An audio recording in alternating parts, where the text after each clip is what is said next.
So my name is Mark Melancon.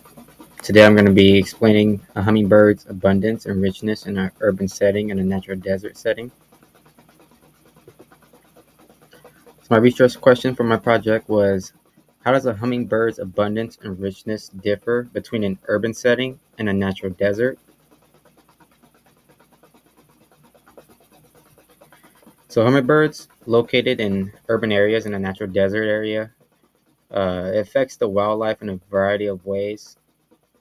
Together we're going to be learning how these different lands affect the biological communities of these birds. So this type of bird um, is these hummingbirds are known to be one of the taxons to have a positive response to a variety of varying intensities of urban settings. Urban settings include increased population density and expansion occupied by humans and their built environments. A natural desert is an area of land that receives no more than 25 centimeters of precipitation a year.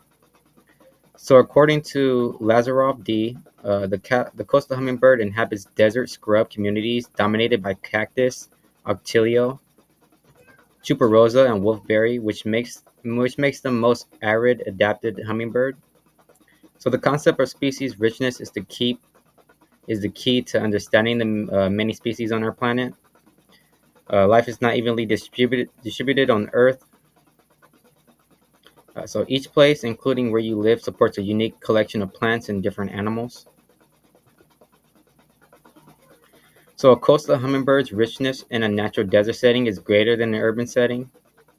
A coastal hummingbird's abundance in an urban area and natural desert varies throughout the winter and summer compared to other species. And a coastal hummingbird migrate and nest in February or March when desert flowers are most abundant and heat has not yet peaked. One of my predictions for this was that a large quantity of coastal hummingbirds are in the Sonoran Desert compared to how many would be found in an urban setting, which is not large.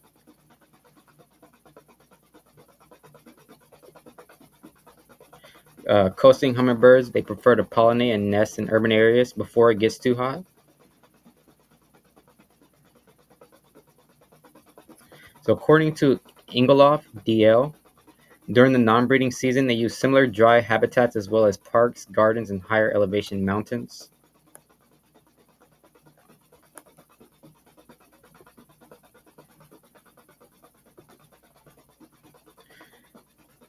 So on June 8th and June 9th, between 5 to 6 a.m., I live up in North Phoenix, is where I did my method of study for on these birds.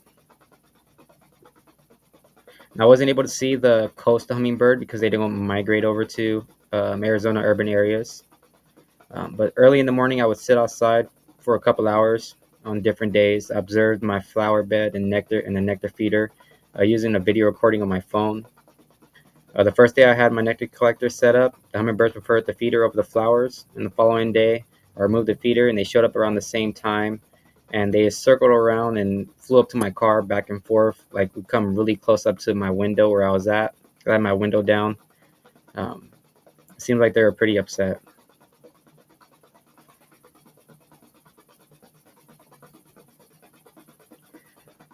So what I got from that was I heard a lot of different variety of bird calls, ranging from doves to mockingbirds. Um, the hummingbird calls were overpowered by the other birds in the area. I would just hear his humming from his wings.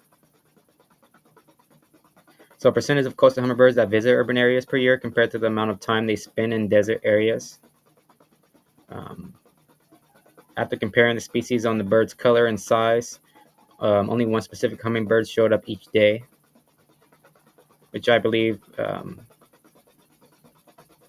wasn't a costa because I did a lot of research on what costas look like, and I don't believe that it was them. But according to Kaiser Bunbury, CN, 2009, he did a study and he found out that as of right now, the coastal hummingbird is thriving in a much cooler area as temperatures rise above 102 degrees in the desert. So I'm hoping to see one of them pretty sooner or later.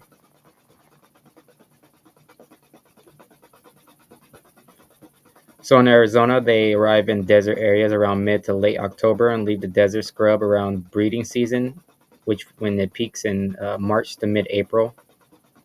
So during this time of the year, they are more prone to leave urban areas to avoid the hot summer by migrating to coastal California and Baja.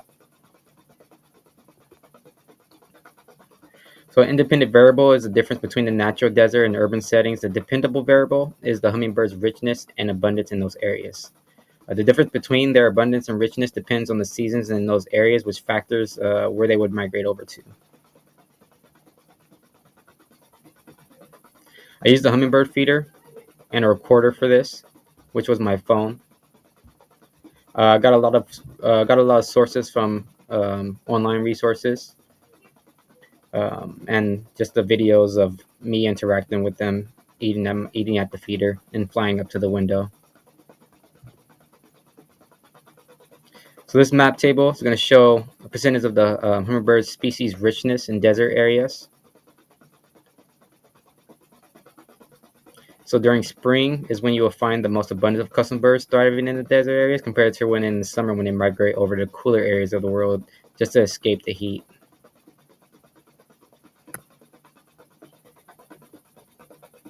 This map is going to show the migration areas for coastal hummingbirds throughout the year according to Birder B's research that he did in 2003, which shows the permanent resident, breeding resident, non-breeding.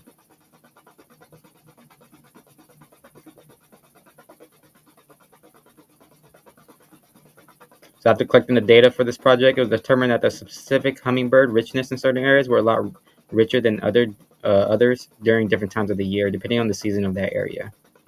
For example, the coastal hummingbird thrives in summer compared to the Anna hummingbird that can stay in an urban area all year long if it wants to. My hypothesis supported this due to the fact that there's different seasons make the birds go to different areas. The flaws of my study were me not being able to see the coastal hummingbirds in person because they don't ever come over to the urban areas of Phoenix. If I had to do another question, it would be how hummingbirds' richness and abundance differ between a desert versus a wetland, or how does a hummingbird's abundance and richness differ at different elevations?